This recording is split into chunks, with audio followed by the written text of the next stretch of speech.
Good morning, everyone. We do have the magic number of 30 plus people in the room now this morning. So I'd like to get started with this week's meeting of the Tacoma-Pierce County Coalition to End Homelessness.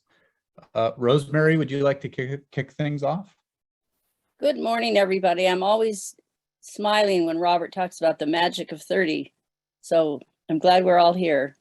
Today, I'm most conscious of two words: memorials and guns. We have a national holiday marking the beginning of summer and providing many opportunities to remember those Americans who've been killed during wartime service since the end of the Civil War.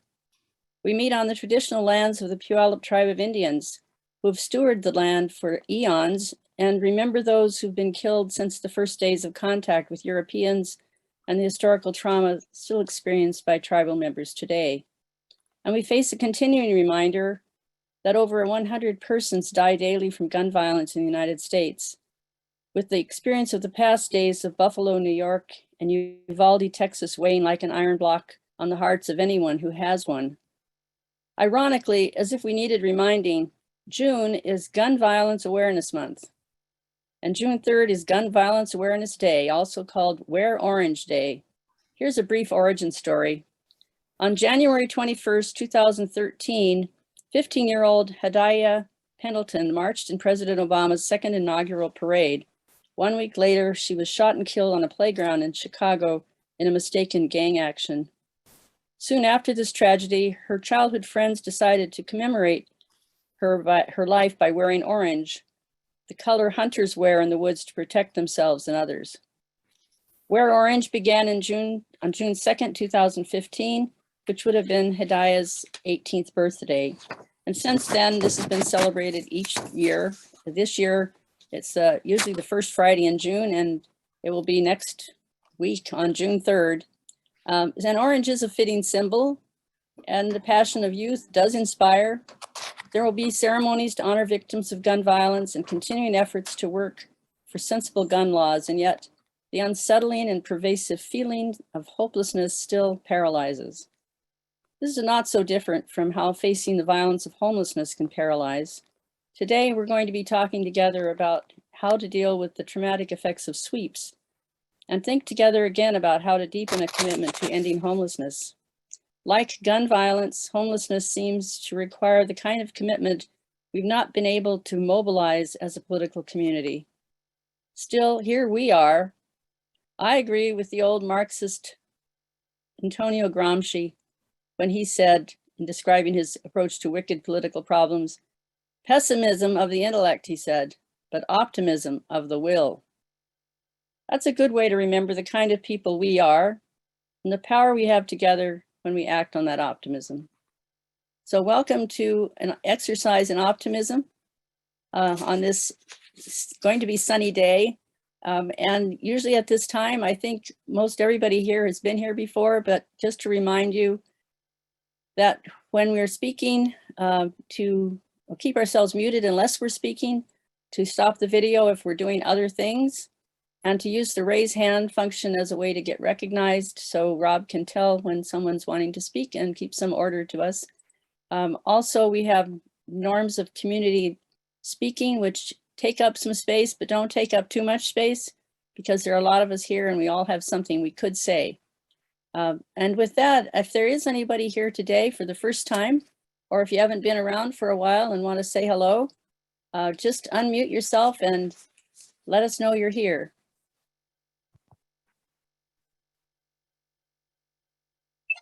Hello, Coalition. This is Benjamin Felbush. It's good to see all of you again. Welcome back, Ben. It's really wonderful to see you. Glad you could join us. Thank you. It's good to see you as well.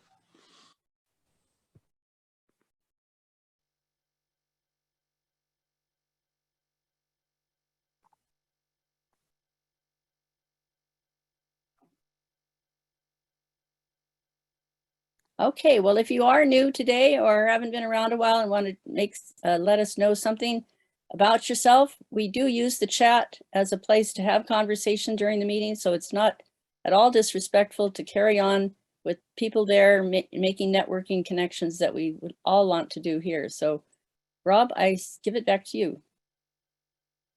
Thank you, Rosemary, and thank you for the thoughtful opening to today's meeting. I don't think we thank you enough for the work you do opening these meetings. So.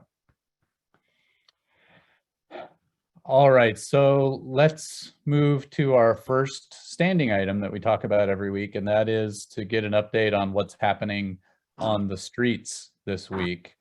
And so again, the purpose of this portion of the meeting is to talk about what's changing, what people are seeing who are doing outreach or interacting with neighbors who are living outdoors. And the hope is that we can make connections, observations, and hopefully help those who are living outdoors to find a path toward shelter, and encourage our government and elected officials to create those spaces that are so needed for people to have options to move into shelter of all kinds. So let's open the floor. This is open to everyone. I see Jeffrey has his hand up, and I also see Richard has his camera on, and I know Richard's out at the site of one of the city's latest scheduled sweeps at 11th and Hyla-Bos Waterway down by Marine View Drive. But let's start with Jeffrey, and then Richard, if you want to let us know what's happening. Good morning, everyone. The problems that we had at 34th and Pacific a couple of weeks ago, those people have been asked to remove themselves from the camp by the rest of the campers at 34th and Pacific. They are now gone. And they put up a sign on the little driveway that comes in that says, "No vacancy." I just told them I loved how you did that, and I think that's awesome. And this is your home. You take care of it. Don't ask other people to take care of you. Take care of yourselves. And that's my message to them, and they've done it. So it's a good thing out there. Haven't heard anything else going on, but thought I'd bring that in on a light note. Okay. Thank you, Jeffrey. And Richard, are you ready to talk about what you're seeing out at 11th and Hyla-Bos? Yes, I'm seeing nothing. They were supposed to start sweeping, or the people were supposed to be gone at 8 o'clock this morning. They're still here. There are no city staff or contractors or anybody out here except Dana, Liz, and myself. So I'm going to hang around a bit, but it may be as a result of a 3-day weekend. Who knows? Who knows? You know, they've posted it, but maybe they're just going to hold back. I don't know what's going on. So nothing happening here. Thank you. Richard, do you get a sense, did anybody actually leave the site? It doesn't look like it. There's a lot of water accumulation from the rains. People are mostly sleeping in this morning. There's a generator going, so there's some people have power. Most of the vehicles, I'd say it looks like about half of the vehicles there are inoperable, and many of them do not have current tabs to be out on the road, and many others do not have gasoline to operate, even if they are operational. So I don't know. I wanted to see how this goes because I have not seen a vehicular sweep yet. So this will be interesting. But no, not they're pretty ensconced there right now. Okay. So thanks for the update, literally from on the streets. Do we have others who would like to share things? I guess one item I will share, and I thank Sally for pointing this out. This is related a little bit to the 11th and Hyla-Bos situation. There was a classified notification in the News Tribune earlier this week that the Port of Tacoma is looking to spend up to $300,000 to fortify Milwaukee Avenue, where there is a large number of folks who are living in RVs and vehicles. They've been there for a while because I ran through there a few weeks ago. And so that's another development where the port has essentially had enough, I guess, of the folks who are living along Milwaukee Avenue. It is a major approach to the port headquarters. And I know from having been down there, it's also quite a busy corridor with truck traffic. But boy, it sure bothers me that $300,000 is going to be used on barriers along a street when it could be spent on a safe site for people to park their RVs. So others with updates about what they're seeing on the streets?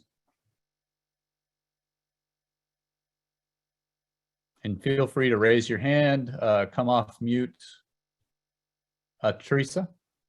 So some of you may have heard Jenny and I talking when the meeting opened, and I wanted, though, to pitch this out to the entire group that we're looking for anyone who's putting out there any kind of foot resources. So anything to help people with the foot problems. There used to be a good program, apparently. I don't know if there's something that's under the radar right now. But if you have any such program, or if you know of someone who's doing it, would you please, I'm going to put my contact in the chat. Please be in touch with me. I'm going to try to get such a program to come and talk with us during the Partner Spotlight. Thanks, Teresa. And I do want to offer another thought. As you know, last week, the city conducted a sweep in the area near 11th and L and M streets. And a number of folks who were at that site moved to alongside the Evergreen State College campus at 6th and M. That site is also going to be swept soon. And I know Richard had been keeping track of the number of tents that were setting up there. The irony and futility of it all is that many of the folks who moved back to the Evergreen site are the same people who were at the Evergreen site back in November when they shifted to L and M down on 11th. So yeah, you might hear a little frustration from me today. So one last call, if anybody has other on the streets items that they want to talk about. Yeah, Jay? So interesting fact about that. One of the people so I ride the bus in Tacoma, and often riding into the bus, you end up talking to people at the bus stop. And I must have a giant sign that says, please talk to me, because usually it happens. And I was down on MLK and 6th Avenue waiting for the one. And one of our wonderful constituents came up and was like, hey, I just got kicked out of that encampment over by Evergreen, and explained to me that they're kind of policing themselves and trying to restrict more movement into the area. So at least we have more example of that same situation where they're trying to limit more damage than what is good. In this specific case, people have been asked to leave because of some of their behaviors. So I'm hoping that we're seeing more of that, and maybe we'll get less kickback from people. But yeah, there is still an evidence sweep there this next week, I believe. Thanks, Jay. Excuse me. And Lori. I just want to mention that there's a couple of tents that popped up this last week at North 3rd and G, just right across from where the conservatory is at Wright Park. Probably fugitives from those sweeps. Yeah. Yeah, I would imagine so. I've seen some single 1s and 2s tents popping up in various kind of slightly hidden spaces downtown as well. So, all right. So thank you for sharing, everyone. We will find hope, and I think we've got 55 folks in this room. If we all work together to talk to our elected officials, we can hopefully persuade them to actually get a move on and create space where people can actually go, because that's the most frustrating thing that happens every week with these ever increasing sweeps, is that people are told to leave. You can't stay here, but there's no indication of where they can go. and there's certainly not enough shelter. There may be shelter enough on one night to, if everyone was willing to accept the parameters of those shelters. But there is no way that there is enough shelter for all the folks who we know are living on the streets to move into shelter. That's a false narrative. All right, Jeffrey. This is a brief note from the Veterans Village out on 82nd and Pacific. Veterans, do you know of any veterans, any of the outreach people know of any veterans that need a cozy place to be? It's a great community, and please, please, please talk to Monique about getting them in there. A lot of the veterans that they had signed up with a waiting list have kind of disappeared. So as any of us that do outreach, that's a pretty normal situation. But we want to fill this place up so that we can keep filling up the new places that are built. Thank you. Thank you, Jeffrey. And so there's still an opportunity if you have other things you would like to share about what you're seeing on the street. Please do so in the chat. I know there's been a lot of good conversation there right now about foot care. So I'll go to Verna. I saw your hand up before you took it down. Yeah, I was second guessing myself. Jeffrey, for this thing with the veterans, are you looking for us to just ask people when we're at encampments, hey, you know, if you're a veteran, I know a spot, or is there something more organized than that? Actually, that's the best way to start. It's a great way to start a conversation. Okay. Great. So let's shift to our community spotlight for this week. And I see Jake now from Comprehensive Life Resources on the call. And Jake, you want to take the floor and talk about what's happening at the Hype Center? Sure, thanks, Rob. You guys hear me okay? We can. Okay, awesome. I apologize ahead of time. I'm actually home with my kids. They're briefly entertained right now, but if I have to run away suddenly, that'll be why. Yeah, so I'm Jake now. I'm the program manager for the Hype Center, CLR's Hype Center. What the Hype Center is we're a drop-in and service center for youth and young adults who are homeless, are at risk of homelessness.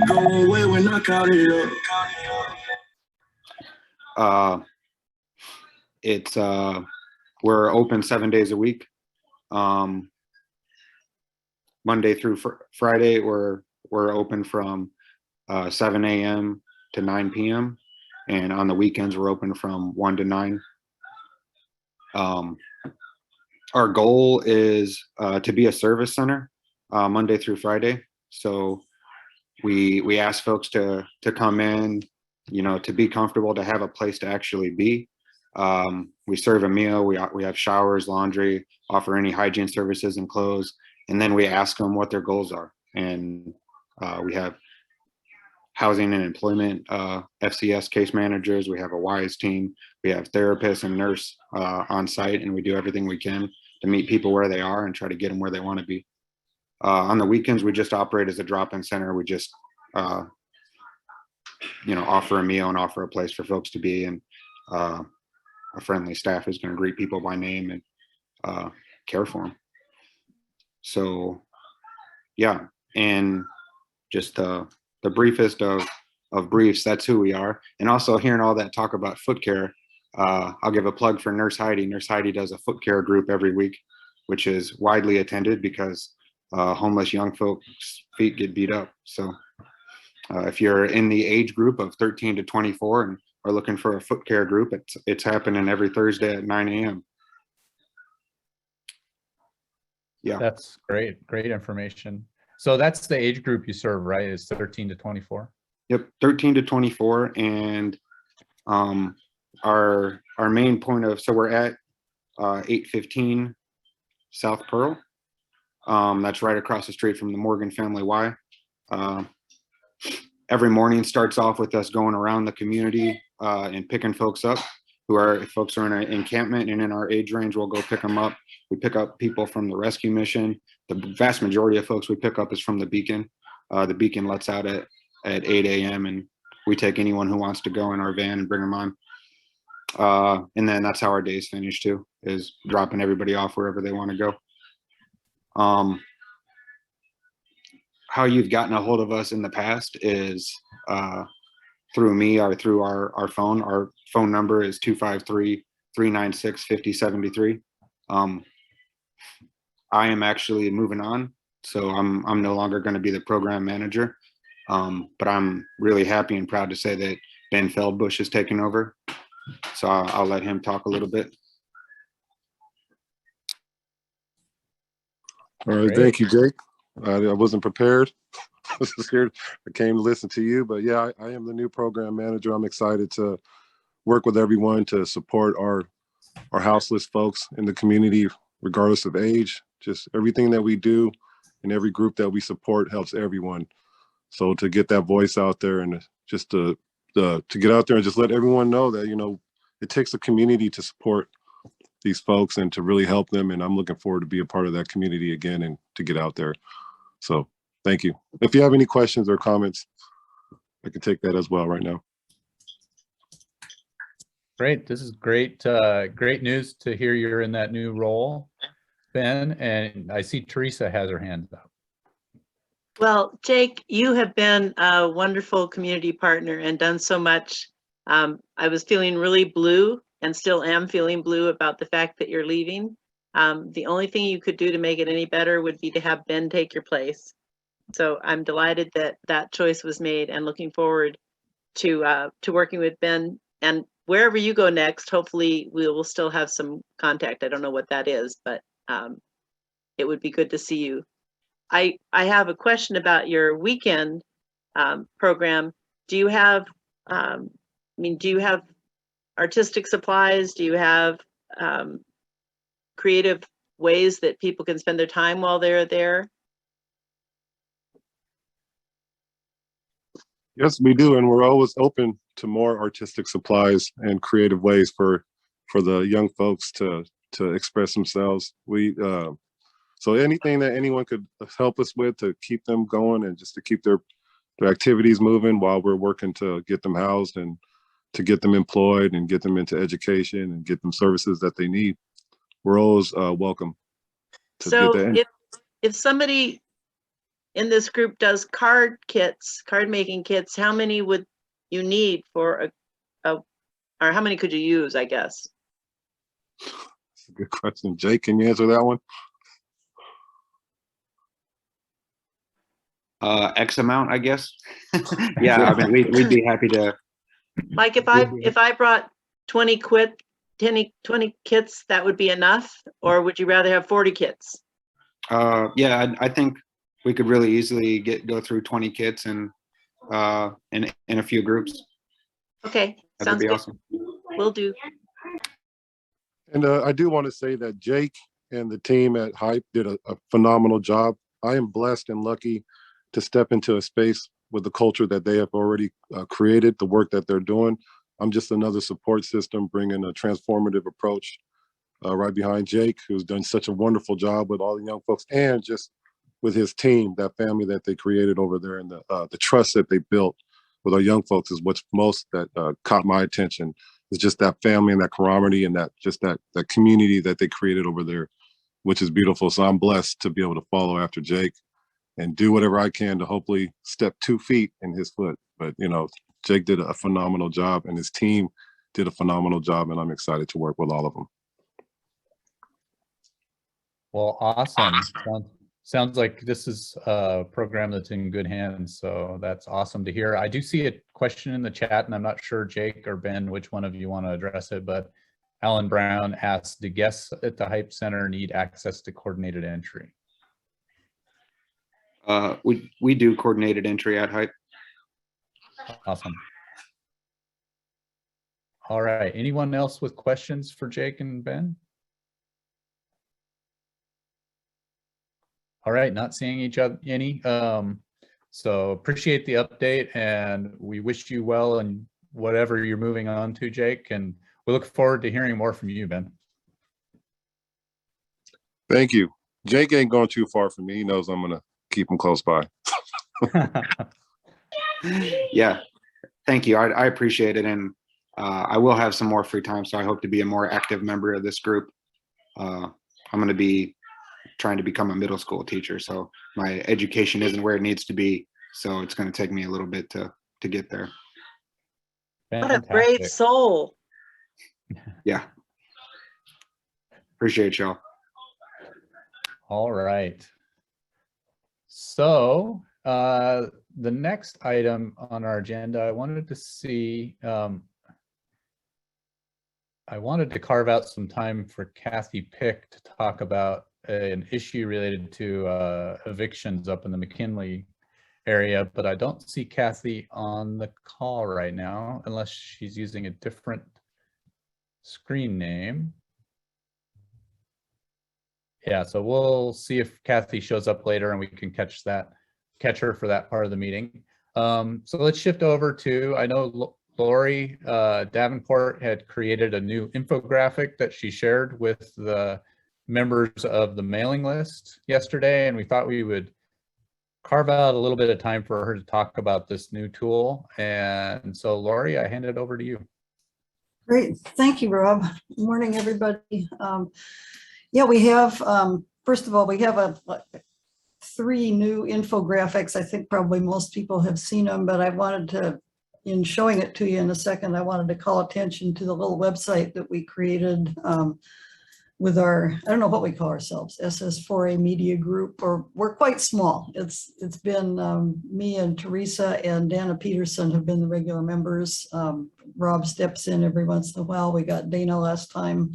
We're always looking for people who want to join. The idea is basically to get the message out, just to get out information, truth about homeless people, why they're homeless, how they got there, what their problems are, how can we solve it? Because I think, you know, everybody, regardless of how much they know or what their position is or who they are, would like to see the problem solved. So we think information is the way to do it. So we created this little website. We've been working on it since last fall. It has a lot of information on it. Now let me share my, whoops. See if I can share my screen. There it is.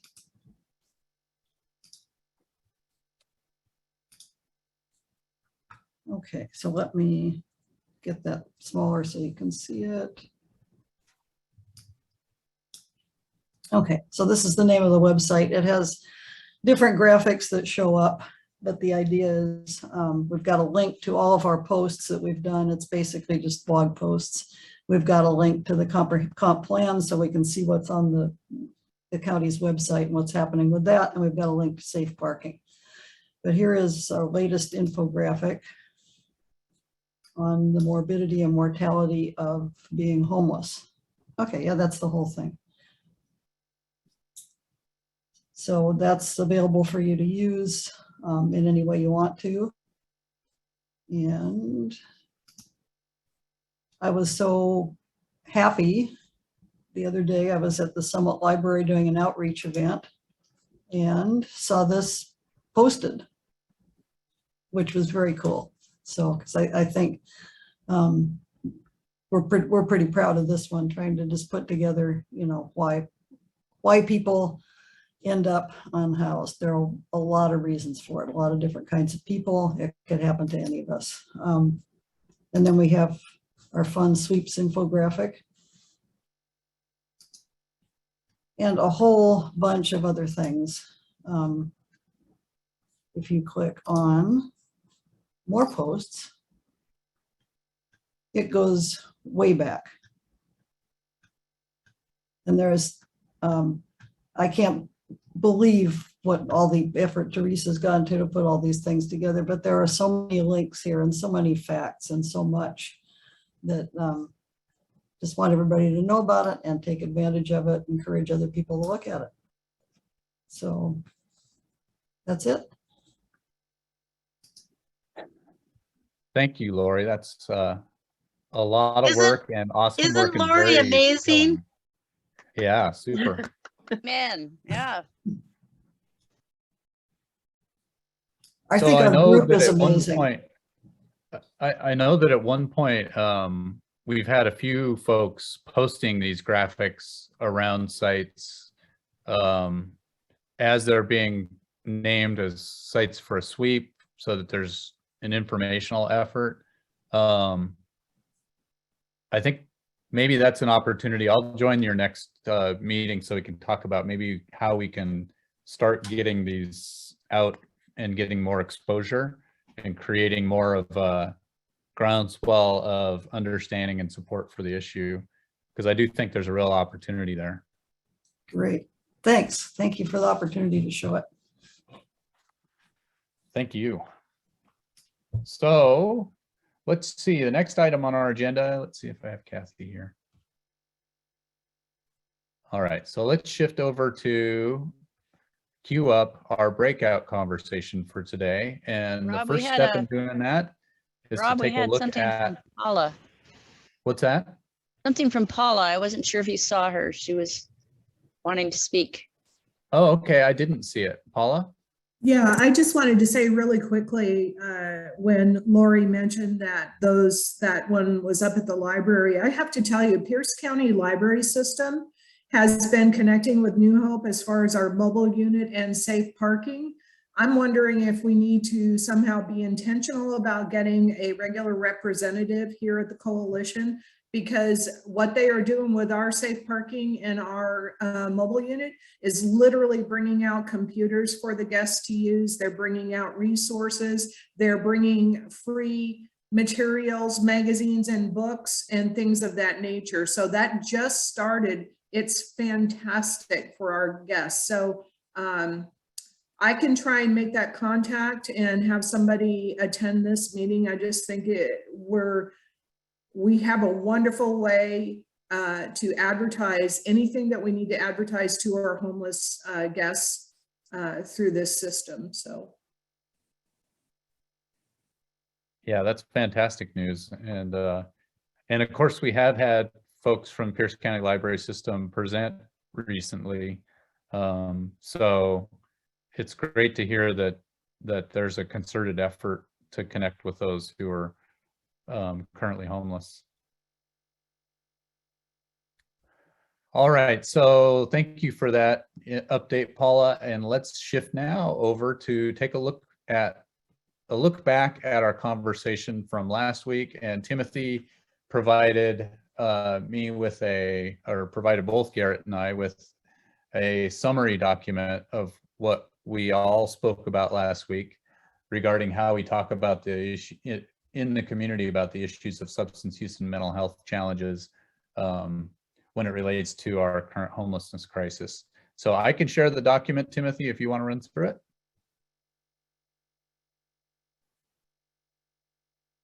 And I think you're muted. Yeah, I just unmuted myself, I think. Perfect. You all hear me? Yep. Yeah, good. So last week, the question was, how do you talk in the community about the issues of substance use and mental health challenges regarding our homelessness crisis? And I think that what we were hoping to get at with that question is, how do we bridge the sort of gap between what we know as homeless advocates and folks who work with homeless people all the time about the sort of, structural issues and solutions and that sort of thing, with what people are seeing on the street and how they may be viewing the homeless crisis in their own neighborhood.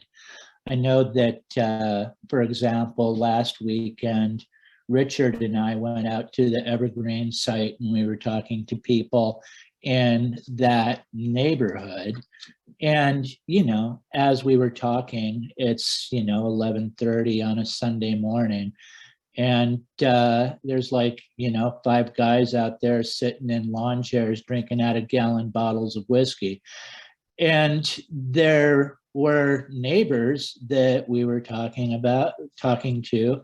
And while there was, really a surprising amount of sympathy for folks who were outside and in encampments. The thing we kept hearing was, these folks were here for 2 years ago, for 2 years, and our neighborhood really suffered for that. I like sleeping at night. Sleeping at night's nice. Looking forward to be able to do that again once these people are gone. People who want to be helpful, really seriously want to be helpful, but their lives are being impacted in ways that are difficult for them. So the lead quote on here, something I pulled out from it, and I'll admit it, it was me who said this. And I was the only one who said anything like this. I wasn't going to include it in the notes, and then I saw I was the only one who said anything like this, and I decided that it should go in there. It's a credibility issue. The community sees mental health and substance abuse stuff on the street, and we don't want to talk about that because it's stigmatizing. So we say the solution is housing, housing, housing, and they're looking at us like, how can they be so close to this and so out of touch with the obvious? So going through this, I kind of put it into the 3 categories that it felt like it broke out to me.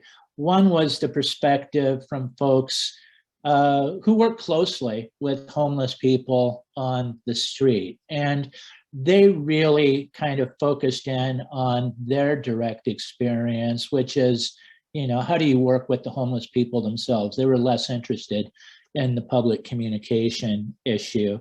And they said things like, nothing really surprising here, but, good advice. Takes time to build trust with people, housing first, put people in the position of entertaining the choices that they have, use trauma-informed care, honor our autonomy when you're speaking to clients, motivational interviewing techniques, harm reduction practices, and again, building trust, recognizing that people might not even recognize where they have mental health issues. Meeting people where they're at. That was a kind of a through line for all of those comments. And then there was the frustration with damaging stereotypes and frustration with the sweeps overall. I think that was a huge piece of context for talking about this question when we did, is everybody's feeling really, really frustrated with the sweeps and just, the useless exercise that is.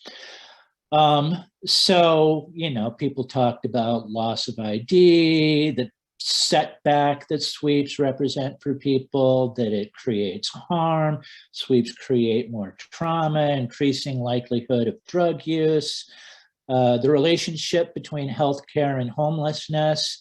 Lori just did that great infographic around this, and all of the infographics that are coming out of Safe Streets for All are really helpful for the kind of public communication that people are talking about in this and the next section. Somebody noting that, homeless dogs sometimes get more sympathy than homeless people. And the need for places for people to go. That seems to be the thing that we always come back to with the sweeps is, unless there's somewhere for people to go, this is just damaging. And then thinking about ways to do public communication around this, which we were trying to get at with this question, the issue of building empathy out there. Though a lot of empathy does exist out there, but it's easy for people to think that people are out there just because they're lazy. And I think, helping people to understand just how hard it is really important. This, we have a societal expectation that homeless people engage in self-improvement, quit drugs cold turkey. Not a reasonable expectation. Talking about that, the chicken and egg problem, about mental health issues and substance use issues leading to homelessness, but also homelessness leading to mental health and substance abuse. Need to get better at crafting messages to better control the narrative, need to get better at enlisting the support of the broader community to help, communicating that stability is required to address addiction, kind of back to explaining the housing first concept in a way that people can understand it, talking about the importance of homeless prevention, and more training and education about mental health issues. Again, support for housing first. And I think, you know, just kind of honing in on this, the real issue here is, I think, getting better at enlisting support of broader community to help. You know, because like going back to those people Richard and I talked to this weekend, these are people who are at once really frustrated with the situation, but at the same time really empathetic and wanting to be part of the solution. And how do we bring those people into our work as opposed to driving them away? And then there were a few books that are recommended. Least of Us, that's something that's come up a number of times in this group lately. I put in an interview that was in The Guardian with the author of that really focuses on homelessness, and a sort of a resource from NAMI on how to help somebody with mental illness accept treatment. That's a PDF that you can download and look at it. Looks like a good resource. And that's about it for the rundown. Thank you for that, Timothy. So I think this is the start of an important conversation, and maybe as we start to refine how we want to do public outreach and education around these issues, we can find a nuanced way to address what everybody sees, that mental health and substance use are part of living life on the streets for so many people, and do it in a way that's not stigmatizing and that still provides a path forward for people rather than an excuse for people to be angry or place blame. So we can look forward to that conversation in the future. For today, what we thought we would do is, because there is so much conversation about the sweeps, we are in the midst of a time where we had one sweep last week. The same people who got swept last week are going to get swept again from the Evergreen campus. And then we've got the Hylobos situation going on, and that's just within the city of Tacoma. So we wanted to ask the question today and have people talk in breakout rooms about what are you doing personally in response to the increase in sweeps, and what more do you think the coalition should be doing? Because it's one of the conversations that we have at our steering committee meetings, at the Safe Sites for All meetings that happen on Mondays. There's a lot, as you can probably sense, there's frustration and a lot of concern. And so we thought we'd carve out some opportunity for folks to talk about it in breakout groups. I will put everybody in breakouts of 5 or 6 folks here now, and we can spend the next 15 minutes talking about our topic at hand. I will put it in the broadcast as soon as I send everybody off to the rooms, and we'll come back here at 10 o'clock.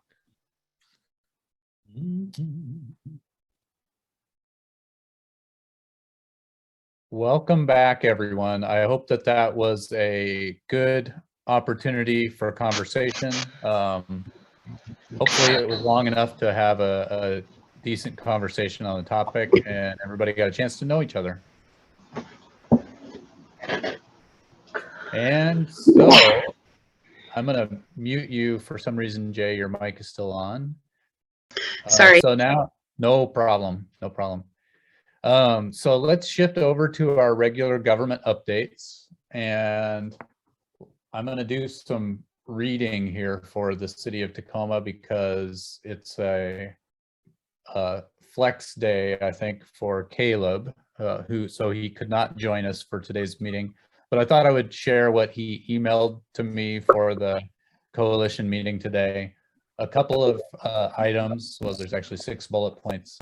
First, he says, we're excited to announce our new homeless engagement alternative liaison manager, the HEAL team, Javon Carlisle. Javon has been a program development specialist with the HEAL team for the past several months and is excited to take on the new role and help find solutions. I'm gonna just real quick mute that. Okay. He also says they're currently recruiting for the HEAL team and will release job openings as early as next week if people are interested. I'm going to post the link to the job application site for the city in the chat. He did offer an update on the 11th and Hylobos encampment cleanup, that they've been able to make contact with about 15 people at that site so far. So far 8 have accepted services. And they will begin, as we know, they're supposed to begin the encampment cleanup today, although Richard had not seen anything as of this morning. They expect it'll take several days and are working with people to overcome the various challenges that they have with their vehicles. They did, as a reminder, post for the encampment removal at 6th and M Street. That cleanup is supposed to take place on Wednesday, June 1st. And then he offers a summary from the community meeting that took place on Wednesday for Brotherhood Rise. And I'd like to offer an opportunity for Gerald to maybe talk about that in a moment, but he mentioned that 30 people attended that community meeting. Lots of engagement from the community about the site. He says the city will begin grading the site on Tuesday, May 31st. And the presentation itself will be posted on city website. And again, I'll post that information in the chat. He also said that neighborhood and community services staff will hold 2 optional pre-proposal meetings for anyone interested in applying for funding during the upcoming 2023-2024 biennium. The meetings will provide the same information, including timeline, what's needed, how to apply for funding, application and scoring overview, and more. The meetings are on June 2nd and June 8th. And again, I will put that information in the chat. So Gerald, do you want to say anything about the community meeting that took place on Wednesday night? Sure. Yeah, thanks, Rob, for the second. Yep, we think it was a pretty good turnout. We think we had a good rapport with the community. Overall, I believe the community was pleased with what we're going to do and the work that we're going to be doing and how we're doing the work. And there was a lot of great feedback from the community on their concerns.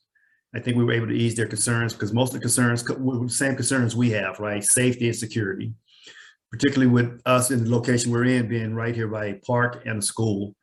So we were able to comfort those things, and the city seems to going to support us on the things we need to make sure we keep those concerns down. For those who don't know, we're building a emergency stabilization shelter where we'll be building 16 units, 2 of which will be for family, and the other 14 will be individuals or couples. And we'll house up to 35 at a time. And we always want to emphasize that up to 35, right? Because it's people's choice. Everyone may not want to come in. We will be offering a program that helps get them to the next step of housing and those things like that. But again, it's individual choice where we can bring them in and do individual work with them, and they decide and make the decision and set their goals, and we help them get through it. We'll be feeding them here from the Rise Center, which will be right in front of the encampment. It'll be a secure and safe environment. And yeah, we're pretty excited to get it going. Awesome. Well, I'm glad the meeting went well, and it sounds like 30 is pretty good attendance. So thank you for that update.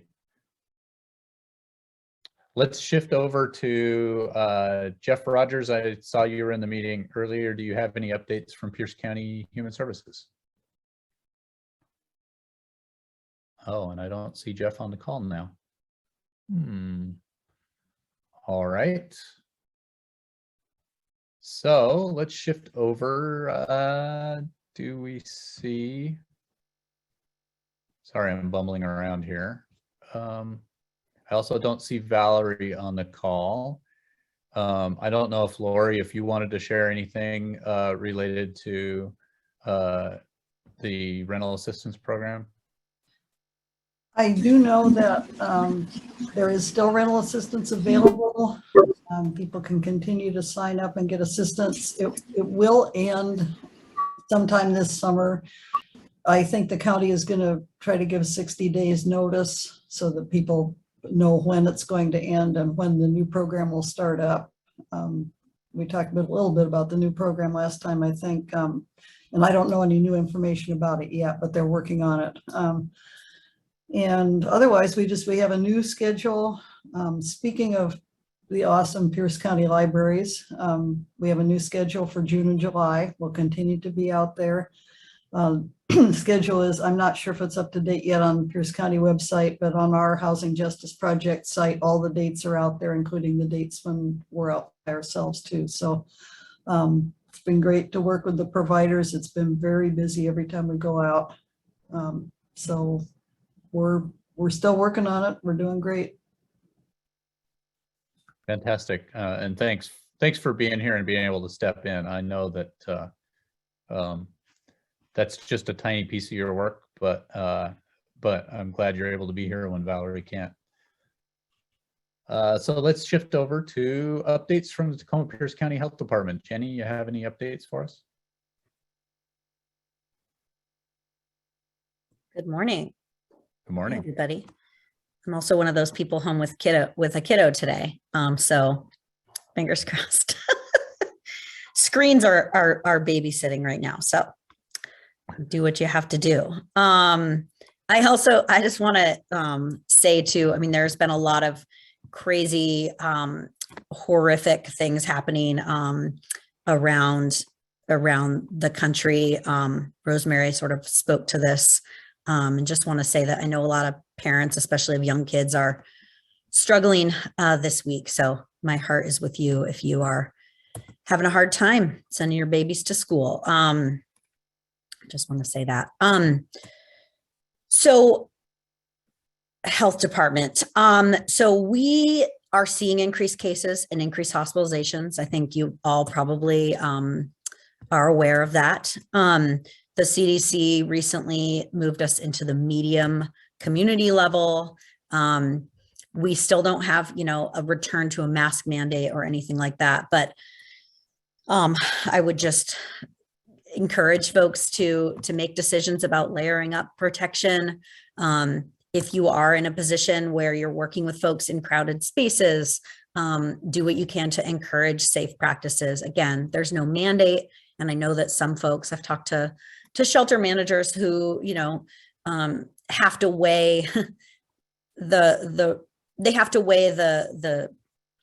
safety, the mitigation of COVID against the risk of getting in a potential altercation with someone. There's all kinds of things to consider, but if you're in a position to encourage folks to wear masks, if they can, that's probably a wise way to go. Our hospitalization rate, which is what we look at as a more accurate representation of where things are at versus the case rates, because there's lots of problems with that. But our hospitalization rate is up about 78% since the last data report.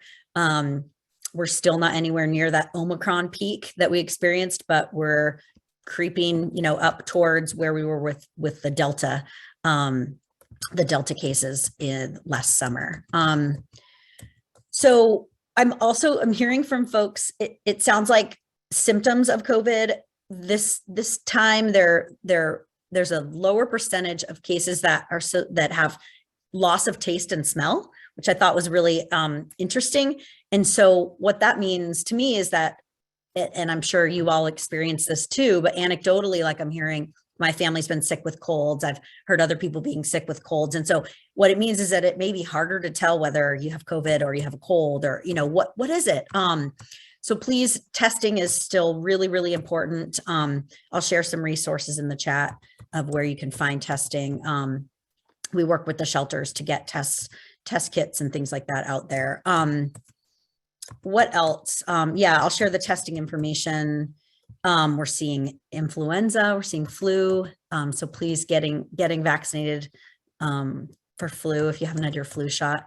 And then monkeypox has been on people's minds. So I just saw an email this morning from DOH that I haven't had a chance to fully digest, but I think it was just confirming a case in King County.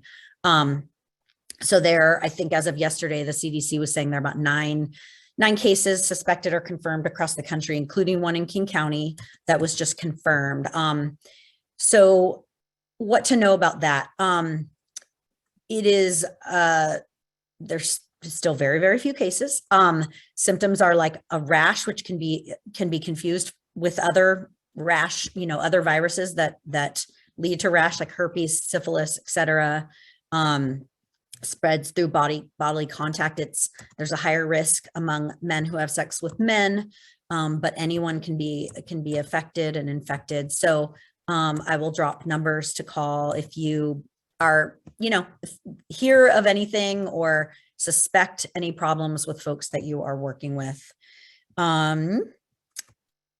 And I will share, well, I was going to share a provider advisory, but it's outdated now. It's a little outdated. So I'll just share sort of a high level summary in the chat.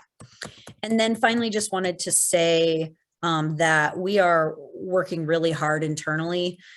There's a mighty group internally here at TPCHD that's been pushing for increasing our internal coordination, communication to serve the population of folks experiencing homelessness and folks like you who are advocates and service providers. And we are looking forward to some changes here in our department that will help us show up, have a coordinated response, have one voice, and really hopefully help support the Pierce County Comprehensive Plan moving forward. And so just excited to be part of that work. Do folks have specific questions for me? So I see Lavada's hand up. I think she had it up before you started speaking, but Lavada, did you have something you wanted to ask Jenny, or is it a general question? Yes, my question was, did you have data on how COVID affect businesses, the after effect? Did you have the data? Can you repeat that, or Rob, could you repeat the question if you heard it? Yeah, go ahead, Lavada. You're breaking up a little, Lavada.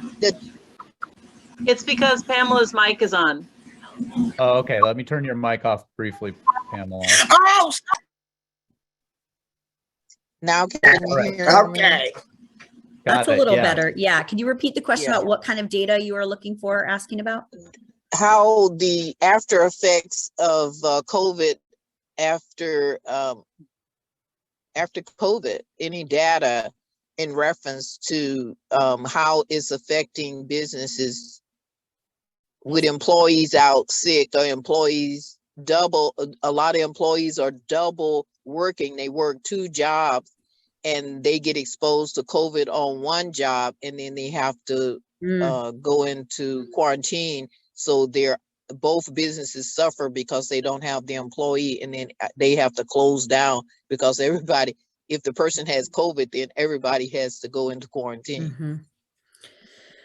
Yeah, we recognize that as an issue. I don't have data at my fingertips on that. And I think that we do produce data on number of outbreaks. And so I can look into and share next week sort of what the trends are looking like in terms of outbreaks in businesses, schools, et cetera.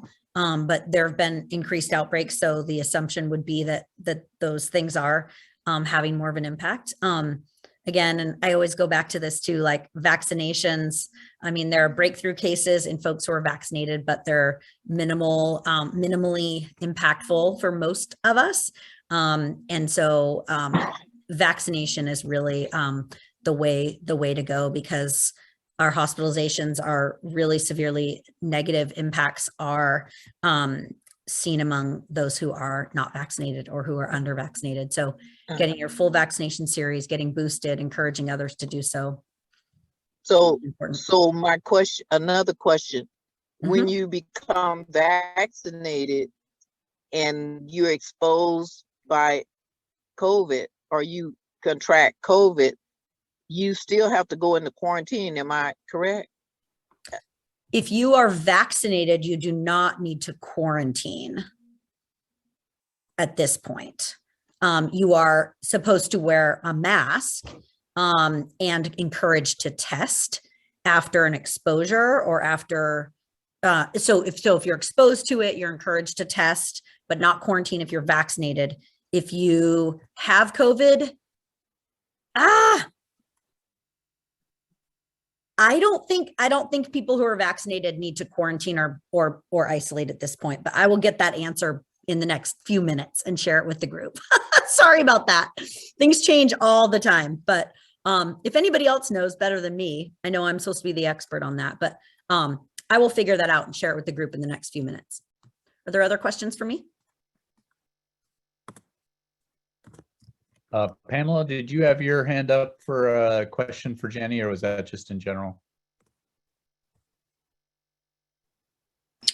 I did. I wanted to know about the HEAL team.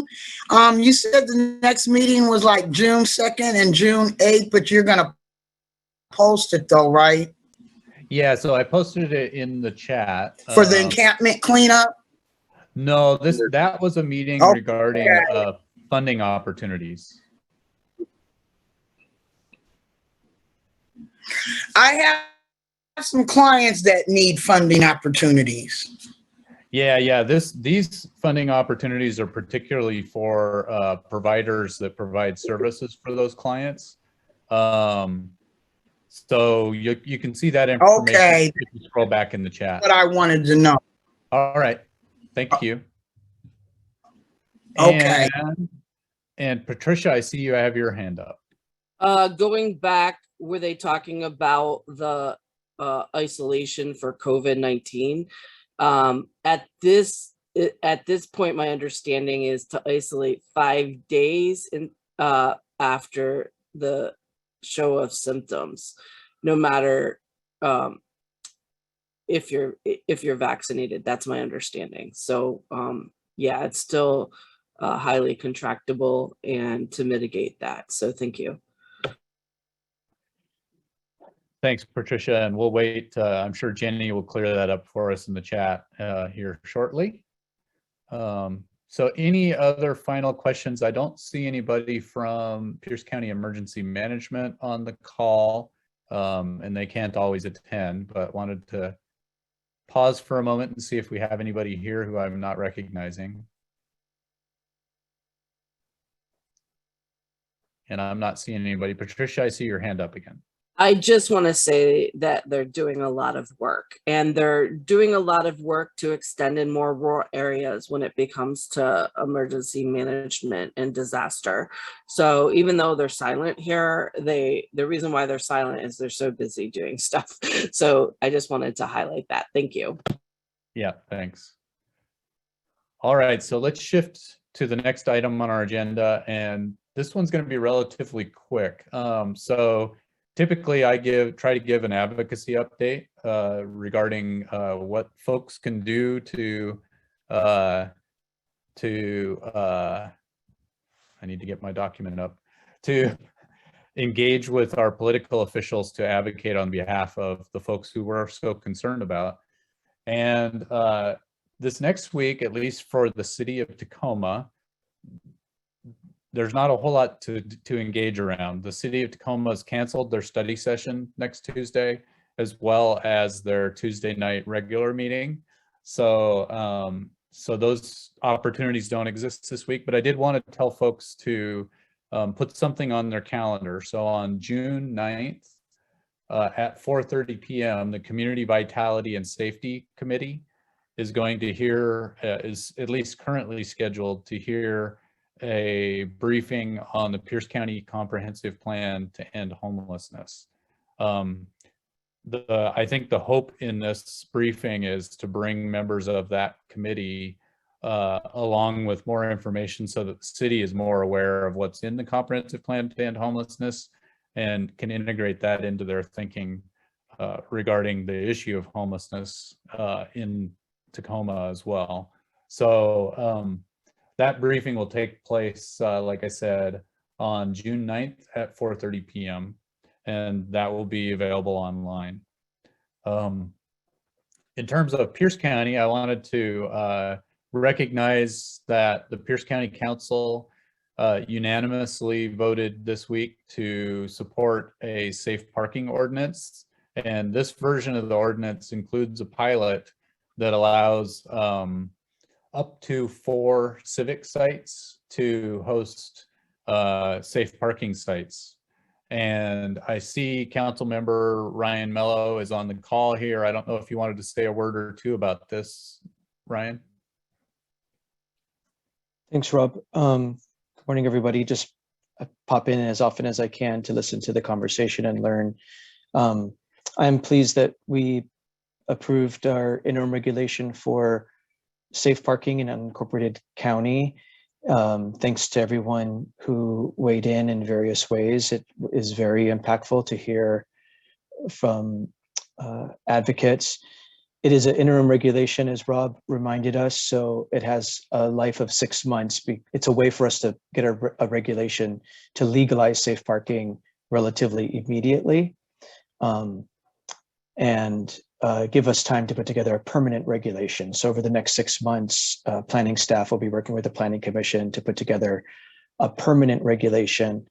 I do fully intend for the permanent regulation to be more expansive and more inclusive than the current interim regulation, which is pretty it's still more constricting, especially as it relates to secular sites, non-religious sites around the county. So I'm glad that we were able to get something in place relatively immediately after some stumbles. But there's work ahead over the next 6 months as we craft a permanent rule that I think is more expansive and more inclusive. So thanks, Rob. Thank you, Council Member Mello. And it's my understanding that the county executive has said that he is willing to sign this version of the legislation, correct? That's my understanding as well. Okay, great. Teresa, I see you have your hand up. This question is for you, Ryan. First of all, congratulations on pushing that onward. And I watched some of the awkwardness at the meeting, so I'm glad it all sorted out. I also want to make a request that before you make a permanent policy, that someone, possibly you, but someone from the county come to our Safe Sites for All meeting to discuss some of our concerns about what might be the restrictions that get put in there that change the current situation for people who are doing this as religious organizations. And if there's going to be no impact on the Washington state law that allows this, if nothing will change about that, if suddenly people won't be required to pay permit fees and so forth, we'd like to just know about that and make sure it's explicit in the new regulation. So it'd be good to have somebody show up and talk with us, and our meetings are posted right on the coalition website, Safe Sites for All, and please feel welcome anytime. And if we know someone's coming, we'll be prepared to speak specifically on that topic. Thank you, Teresa. I'll ask our planning staff to be sure to work with you to as an interested party as they craft their permanent regulation. Thank you. Perfect. And I see Jeffrey with his hand up as well. Councilman Mello, I just want to make sure, having had my hands on 1754 in trying to, and also one of the writers, I just want to make sure that whatever the county does not interfere with the structure of 1754 in regards to religious organizations being able to host safe parking. Thank you. So, yeah, keep that in mind, please, because that will create some problems. Thank you. All right. So thank you so much for being here, Councilmember Mello, and hopefully we haven't scared you away. Good. All right. Next on our agenda today is an update on the Pierce County Comprehensive Plan to End Homelessness. I don't have anything new to offer today, but I will offer that at the beginning of June, the first Friday in June, the advisory board for the comprehensive plan will be meeting, holding its monthly meeting. I'll report back from that meeting regarding what new developments are underway. But one of the things that are on the agenda for that meeting on the first Friday in June, which would be next Friday, is the charter for the advisory board itself. So I know it's a bit wonky stuff, but I'll translate it and let you know what's coming out of that work and what the latest update is. Sally, I see your hand up. Yeah, the county has released the RFP for the consultant to help with the design of the unified regional structure. And it's due, proposals are due back to the county on June 10th. Very tight turnaround, but the copy of the RFP is on the Human Services website, anybody who wants to see it. Thank you for that, Sally. So next item on our agenda would be an update from the Safe Sites for All Committee. I know Jan is not here and Ed is not here. Anyone else from the committee who would like to offer a quick update? I know I attend those too, but I talk too much. Yeah, Teresa. I talk too much too, but here it is. There's a lot of work we're doing around the distribution of emergency supplies. And working out exactly, this last week we talked about what would be the trigger points from our perspective, and we're pushing those forward. We'll give you an update after we have a conversation with the county about that, but the idea is setting up this network of distribution for when the heat does hit, which who knows when and if it will hit this year, but if it does, we want to be ready for it. So a shout out to all of the folks who've been working on this, both the distribution plan and the plan of trying to get people together. But one of the things that is still in the works is the mapping of making sure we know where people are so that when we're distributing these emergency supplies, we know where to send them. And the volunteers who are willing to kick into gear when the heat gets to a certain level, or in the winter when the chill gets to a certain level, and help us get the things out that are going to help people survive. So if you're one of those people and like to be involved, come on and join us in the meeting, or send Jan a text or Ed a text. We're happy to have you on board. Verna? Oh, you're muted.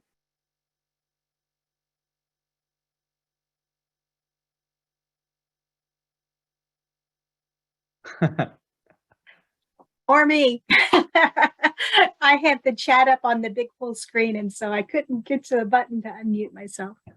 But I'd be happy to be a contact along with Jen.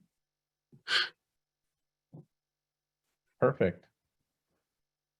All right. So any other coalition committee updates that we need to share with the larger group today? Rosemary, anything come to mind? Nothing today. Thanks, Rob. Okay. So that opens up time for some good trouble announcements. Anybody have anything that they'd like to share with the larger group? Donald, did I see you raising your hand there? Oh, okay. Anyone else who wanted to share anything with the group for this week? Timothy.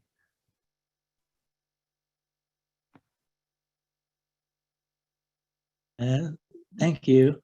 So I know that I've been threatening to start a street newspaper for quite some time here. And I've decided that I'm just going to stop letting excellent get in the way of good and get a street paper on the street in about a month or so, any way that we can. We've actually got a prototype of Dignity City in the can that we plan on tweaking endlessly over the next month. And there is a lot of organizing to get this thing going. And what I would like to do is form a little advisory committee of folks who have been in Tacoma for a while and can basically pitch in and help me get this thing done, mostly in the form of advice and connections. So if you're interested in helping Dignity City get off the ground, we're looking at a first issue coming out basically on June 30th. I'm going to put my email in the chat and let me know that you're interested in helping, and I will be in touch. Fantastic news. That's awesome. Yeah. All right, Rosemary, I see your hand up. So I just wanted to reinforce an earlier announcement. I put it in the chat as a reminder. Sharilla put in early in the meeting that there's a food resource and market that's coming tomorrow. It's every second and fourth Saturday from 10 to 2, and it's at 4819 South 12th. So anybody can come and get things that they need. And if you are represent an organization who you might have clients who aren't able to come, you can come yourself and get things for people. So it's a really great group. And so I encourage people to show up, and they're also looking for anybody to volunteer to help them. So if that's something you're like to do, that's possible too. So thanks, Sharilla, very much. Thank you. And anyone else with items that they want to share for the good of the order? I see Richard's camera has come on. Yeah, the city had revisited 11th and Marine View Drive and told them that they will be clearing them out on Tuesday, not today. Okay. That's a helpful update, and that makes a lot of sense. I see Teresa, and then Donald has his hand up.